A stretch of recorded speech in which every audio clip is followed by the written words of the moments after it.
everybody! Welcome to the Mary Poppins of Business live show. Where are you going to be this time next year? No, I'm not asking about your geographical location. I'm asking whether you believe that your company is going to continue with this hybrid, remote flexibility work style, or you will be back in the office. In fact, according to someone that I love and respect a lot, especially in the technology world, Sid Sage Brandich is the co-founder and the CEO at GitLab. He says, I think most companies are not going to pull it off, talking about hybrid working. We'll get into that in a little bit. First, talking about geographical location. I'm sorry, I can't be with you live today. I'm currently sailing in the coast of Spain, Barcelona region. I will be enjoying paella, having a lot of sangria, and enjoying the sun, the boats, swimming, the beach, and absolutely everything. And in between, yes, I will be checking on the progress of the live show or the comments later on, so that anything that gets mentioned and you might not feel like it's been answered in this live show, I will answer it in future shows as well. I'm really excited about the topic today about companies failing, why most companies will fail at implementing hybrid working. As Sid said, I think most companies are not going to pull it off. And he didn't say just to be completely negative. Remember that GitLab is a large company, an impressive company. I mean, if you're a software engineer out there, you know what GitLab is. And I'm pretty sure that you've used GitLab as I've used so many times, and I love the company. It's a company that's been remote for pretty much for forever. And they've got a lot of good practices, and when you look at the documentation and the messaging they put, the way they talk about remote, they know that it didn't come for free. It didn't come just by having good intention or having good wishes. They worked really hard to have the right policies, the right communication, the right advice, the right support, the right plan to make sure that their people are still happy and productive when they are working remote. In fact, one of the things that Sid said, apart from saying that if things that most companies are not going to pull off, and one of the reasons why I believe that is because hybrid working requires efforts that are not natural. It requires a way of thinking and doing things that, because you need to be more intentional, but it's not natural. It's not really what we do normally. Talk about virtual coffee. A lot of people talk about virtual coffee and go into a Zoom room and says, yes, I want my team to talk together. I will organize a session with my team. We go in a breakout room. Boom. Nothing's happening. People are not talking. Yet the 2 or 3 people, if they bump into each other in the corridor or maybe over a water cooler place, they might actually start talking more naturally. So the secret is not to throw away the baby with the bathwater, like I love saying it. It's not about throwing away hybrid working, but it's about knowing and being more intentional about how to create those casual conversations in a way that actually works. So it's not that virtual coffee doesn't work, it's that maybe the way they were structured wasn't beneficial. So the question here is, how do I structure those casual moments? How do I structure the way we plan? How do I structure the way we communicate so that it actually works for hybrid working as well? So that's really one of the strong messages that Sid was saying, and I really wanted to start the session with that. Now, when we look at the companies that will fail at implementing hybrid working or might not really keep that within the organization, let's see some of the fluctuations that are already happening. According to some of the research that I've done as of today, I don't know what's going to happen in the future, but companies such as Goldman Sachs and Apple were definite about not allowing hybrid working. For them, it's not a natural way of working. It's not what they want for the culture of the organization, for the businesses, the customers, and to remain competitive. Obviously, there's plenty of reason out there. There are companies such as Barclays that says, yes, let's go for hybrid working. And then they're like, whoa, no, we don't want it anymore. We have companies such as Facebook that says, no to hybrid working. You have your fun at home for a while. Now come back in the office. And after a lot of complaints internally and some employees walking away from the companies, they were like, whoa, let's hold off a little bit. And they've now agreed to hybrid working as they are reviewing and until they make their final decisions. Now, those are just some of the largest company in the world. And of course, whenever we are watching that, it kind of puts a lot of question in our minds. If you're business leaders, you are probably wondering, should I really do this? And what happens if you're a business leader that feels a little bit reluctant or ready to jump on the wagon of hybrid working? You're probably wondering, oh my God, now you're telling me that most companies are likely to fail implementing hybrid working? Why should I do it anyway? Right? So if you feel that way, then please watch the videos, the live show of last week, which was help, I'm going hybrid, get me out of here, where we really wanted to have a session that wasn't judgmental, where we could hear the perspective of the business leaders that do not really want to embrace hybrid working, why they feel this way. We gave and shared some advice and thoughts, but the more important was to really lay out the space so that people can understand the issues, the concern, and start creating solutions for those as well. One of the biggest reasons, so going back to the session today, and we are just going to spend a few minutes together to really go through some of the things that you should be bearing in mind when it comes to hybrid working, and what are the reasons that people are really believing that it will fail. Are we still in the honeymoon period, where people really want it, but when it becomes the norm, when we go back to normal in terms of you have the flexibility of leaving your house or traveling and doing whatever you want, would people go back and say, we made the wrong decision, or would people still go behind that as well? In fact, according to other research that I've done, it was interesting to see how you have the category of people who I think it was only 10% of leaders who are excited about remote working, and they know that hybrid working is for them, for the organization. They've planned for it, they're ready, they've communicated to everybody. Most organizations, on the other hand, were not anywhere close to that. There are not enough time and thought spent on planning and understanding the change management. Yes, the change management is a key piece. Hybrid working is a change, and for any other change that you do in your organization, even if it's just changing providers or changing the way you store information or your CRM implementation platform, you'll think about a change management practice or a change management good practices within the organization. The communication and everything that comes behind that, with that. Yet, when it comes to hybrid working, there's a lot of those things that are falling between the cracks. And if not looked after for a while, things won't work. The productivity that you've enjoyed so far will slowly start to go down. Which is why I always ask people, hey, I put my hands up. I've got a remote company. Absolutely love remote working. I love the fact that I'm currently in Barcelona and I am able to stay there for as long as I want, working remotely and taking my holidays as well, or days where it's purely holiday. As I'm saying today, I'm off selling, so today is a pre-recorded session. Absolutely love the flexibility that it gives me to live my life as if it was a playground, and also and enjoy my work as if it was a playground as well. Now, yet for some people, it might be that hybrid working, I'm not saying that it should be a no, but maybe it might be a not right now, and that's okay as well. The most important thing is for you to understand what you need for your organization and how are you engaging with your people, communicating the information, and finding ways to compromise and get to that sweet spot where your people really understand your position. So let's look at some of the reasons why I believe that most companies will fail in implementing hybrid working and how you can avoid it as well. First, change of mindset. Hybrid working is way more than Slack and asynchronous communication on all the new buzzwords that we're having.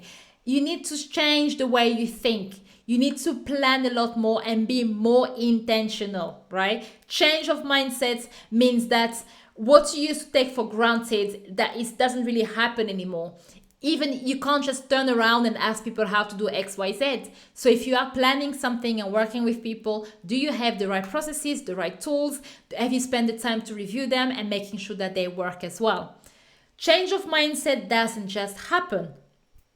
There's a lot of talks about courses or inviting people to give talks to leaders, but every single member, every single employee within your organization needs to really feel that as well. They really need to understand that things are changing, understand the new rules, understand the way that they are going to communicate might make them feel uncomfortable for a few weeks, but that's okay, or for a few months, because they are learning new muscles in their brains, really, new neural pathways in terms of the way that they are making decisions, working with others, and really being present, even if you can't see anybody else all the time as well. So hybrid working requires new ways of working, and some of it doesn't come naturally to you or to other people as well. The second thing, it's okay to acknowledge that hybrid working is not for everybody. Now, this is the point where it's important for organizations to define what do you mean by hybrid working? What level of flexibility are you talking about? Next week, I will be talking to Pilar Orti on a fantastic topic. Are we losing the opportunity to reimagine hybrid working? Right now, most of the time, whenever people talk about hybrid working, it's pretty much about you can be in the office in 2 days, but not in the other 3 days. Or you can be at home for 2 days and in the office in 3 days. But we're keeping it 9 to 5. It's not really, but some people might not even say, what hours are you working? I think it could really go deeper, and leaders need to be very clear about what they think about hybrid working and what the flexibility means. Are we saying that you are going to hire people from different countries, or are you allowing your employees or your team members to go somewhere else? Most of the time, pre-COVID or pre-pandemic, people who wanted to work remote and hybrid actually make the choice of going for this company for certain reasons. Now it's being pushed on everybody else. And remember that when we started with the pandemic, hybrid was different, right? Even I, who've been working remote for many years, I still felt a little bit different. I didn't have the co-working spaces to go to, or the coffee shop to go to, or working from a park, or leaving my house. And because of that, it affected how I felt. I felt about working from home. So whenever the world is going to open, really be very, very clear about what you mean by hybrid working, the strategies and the new ways of thinking, and the new rules and policy that you need to help your team as well. I think it's the third one, I probably should stop counting as I'm giving a lot of advice and thoughts, I think that you need to think about as well. But one of the things to think about as well is, where do you sit as a leader as well? And that's a really important one. Some people kind of dismiss that and say it's not important, but I believe that your location as a leader affects the performance or affect the success of hybrid working within your team or within your organization. What do I mean by that? We are transitioning in the way that we are thinking. Yeah. And there's a lot of people who already know that we don't need to see someone in the office every day to appreciate their productivity. Great. That is a huge move forward. There's some thoughts out there that the more you are seen by your manager and the more they see you, the more they know you exist, and you might get the best assignments, or you might get promoted quickly. And because of that, it's kind of a subconscious thought that people have had throughout their entire career. This is not just going to go away. As a leader, you need to be aware of that. And where are you going to be in the office, and trying to see whether that influences other people as well. If your preference is to be in office every single day of the week, is this going to affect other people who might feel left out and forgotten? Okay? Just think a little bit about that.